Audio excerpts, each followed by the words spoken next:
Andrew, it is great speaking with you. It's been a long time. I got to tell you, I got to say thank you for, in the past over the years when INXS would come to Toronto, you guys always make sure you made a stop to speak with me. It was always great talking to you guys about the history that you guys did in the past, what you were doing then in the present, and, you know, just the fact of me being such a big fan and then getting a chance to talk to you and all the other members and hearing the history and everything you guys have done, man, it still brings chills to me, you know. And in fact, just I think 2 or 3 days ago, somebody was posting the anniversary of Rockstar INXS. So, like, man, you guys are in the hearts of so many Canadians and people around the world. Yeah, well, that's a big thing right there, and I thank you, Rudy. It's nice to talk to you too. And how have you been? I've been good, you know, just dealing with COVID-19 and trying to take things one day at a time. How are you dealing with all this? I mean, you know, is this kind of affected what we're going to talk about, your music? Because you were supposed to have music out before, but when this all hit around the world, it kind of slowed things down. Yeah, right. Thanks. Well, that's actually a good segue for me to explain to folks what has been going on for me is that I was actually, you know, releasing an album, an LP, an Andrew Farriss solo album. And, you know, being a songwriter, you know, mainly that's the main thing I did with INXS, and besides playing on stage with the guys, obviously, but it was more that I was a songwriter. And, you know, I had all these songs, and I started thinking about it. So I started releasing my album, and I had a couple of singles out. One was called Come Midnight. The other one was Good Mama Bad. They both got videos here on YouTube if you want to check it out. Anyway, and then when COVID hit big time, you know, around earlier this year, I kind of, like everybody else, you know, you're like, what is going on? You know, and so at that point, the record label, both in Australia and BMG and BBR out of Nashville there, because my record's actually a country rock album, like folk kind of music as well. It's not really like the INXS work that I was doing, you know. And so I got sort of, you know, caught, I guess, if you like, in the middle there where they said, look, you know, we really think it'd be a good idea if you just held off releasing any more music until we see where this pandemic thing is going. So what happened was I sat there and I was kind of disappointed for a while. And then I thought, well, this is pretty weird. So I went back to the label and I said, well, what about, you know, I've got other tracks that I've recorded and I'm really happy with the songs. They just didn't suit the LP. And I said, what if I put out an EP, you know, 4 or 5 tracks or something? And they said, that's a great idea. Let's do that. And so that's what I'm doing right now. I have an EP out that's coming out October 2nd. It's called Love Makes the World. And I have a single out as of about a week and a half ago called All the Stars Are Mine. You can check that out. There's a video that goes with it on YouTube as well, on my YouTube channel. And, yeah, but, you know, so there's 5 tracks on the EP, and that's where it's at. You know, I had a chance to listen to the single All the Stars Are Mine. And the video itself, it's a beautiful video. What did you describe the sound as? Because it's got so many different influences. And I wouldn't just, like, you could call it country, you could call it rock, you could call it a little bit of R&B, you can call it soul, or you can call it folk. It has a really nice universal sound. Thanks, I appreciate that. Yeah, Rudy, you know, my whole life it's been interesting as a professional musician and now I'm a solo artist, and as a songwriter, I've never really been really good at genres. You know, like I will draw influences from lots of different areas, and my LP, if you like, was much more, you know, steered towards sort of more country, and when I say country music, I mean like more old school country in a sense. Not so much pop country. It was more old school. I wanted to use older instruments, and all that started for me originally where I was songwriting, obviously, which is what I've always done, and I've written both by myself wherever I've been in the world.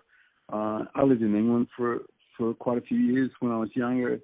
And now, obviously, I live back in Australia. I spent a lot of time traveling. I worked with 52 countries with INXS when we used to tour in the old days, live on the road, you know. But the thing is that with my influences for my solo work, I started songwriting with folks in Nashville. And the reason for that is because my wife, Marlena's family, are from Ohio, Dayton, Ohio. And so it's like 5.5 hours to drive from her folks, you know, where they live and her family. And I drive across Nashville and I started working with people. Well, you know, at first I didn't really think, oh, okay, I'm going to go make country music. But what happened to me after a while was, it wasn't so much that. It was, I then went down on the Mexican border, okay, in the United States, and started riding horses with my wife and got an education by an old Wrangler cowboy guy called Craig Lawson and his wife Tam. And I started riding around on horses because I've owned a farm for many years, like long time.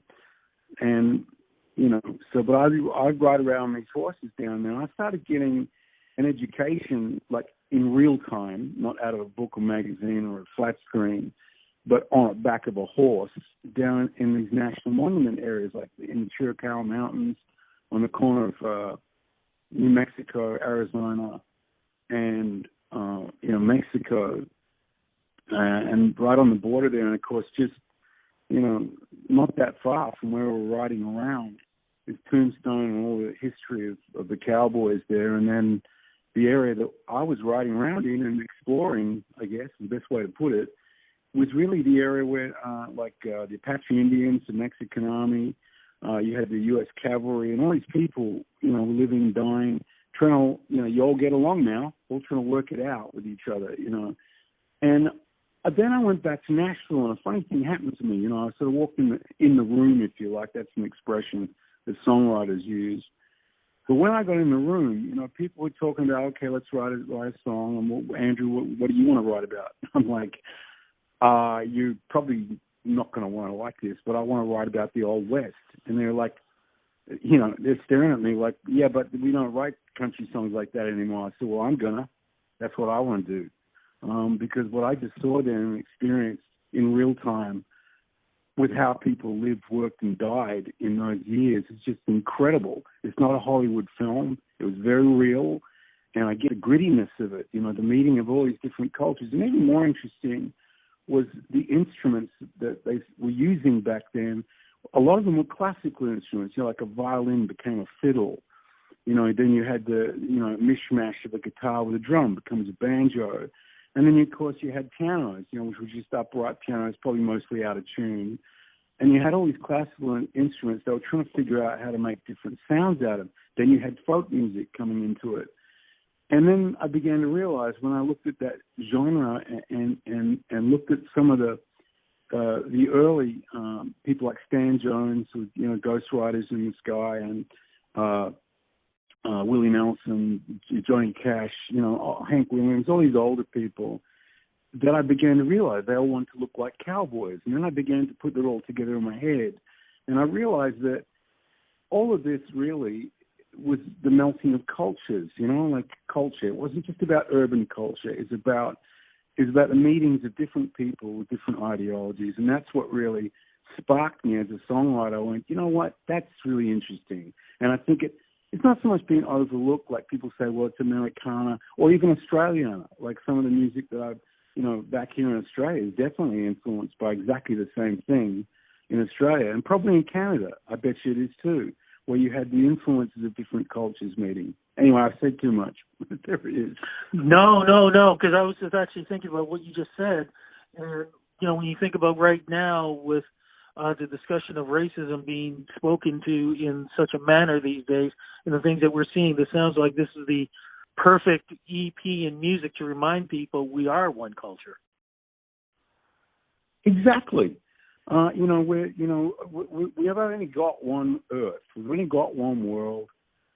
You know, and we're still babies at, you know, getting into outer space. Probably the only thing that bugs me the most about. And I as how can I put this? As a person that really enjoys the technical part of wondering how films are made, you know, or how records are recorded. I love the Star Wars films. But it occurred to me the other day that if human beings want to do well out in the universe, the first thing they shouldn't do is take war into outer space. Amen to that. Amen. You see what I mean? I know exactly what you mean. But speaking of stars, All the Stars Are Mine, we kind of mentioned earlier about the single. What's that single about? Yeah, that's interesting. I co-wrote the song with a good friend of mine, Susie DeMarchi, and she has an awesome band called Baby Animals back here in Australia. Well, she was living in Los Angeles in those years when I wrote that song with her. And I always loved the song. It's really about accepting people who aren't the same as you. The song is really about saying, look, you know, we're all humans. We got to get along. We may not all be exactly the same, but that's one of the beautiful things about it, is that we're not all exactly the same. You know, we're not clones, we're not robots. We're all slightly different than each other, and that's the beautiful part of it. You know, that's really what the song is saying, and that really, you know, if we want to go into outer space and really seriously get out there in the universe as a species, you know, the first thing that's going to impress other species is we all get along. When I'm with you, everything's going my way. All the stars are mine. When I'm with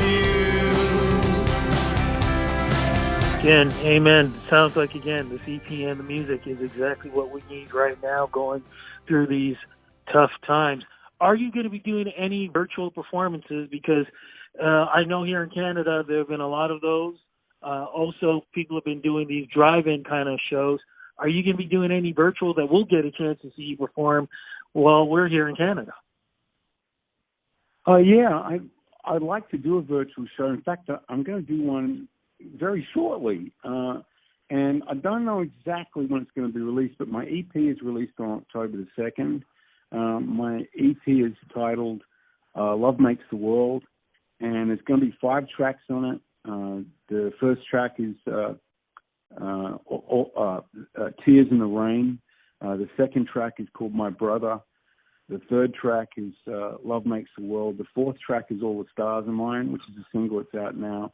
And the fifth track is called First Man on Earth. But I'll be doing like a sort of virtual performance with some great musicians here in Australia very, very soon. And Rudy, stay in tune with the media folks that are reaching out to you and connecting us up, and they'll be able to fill you in on what I'm doing.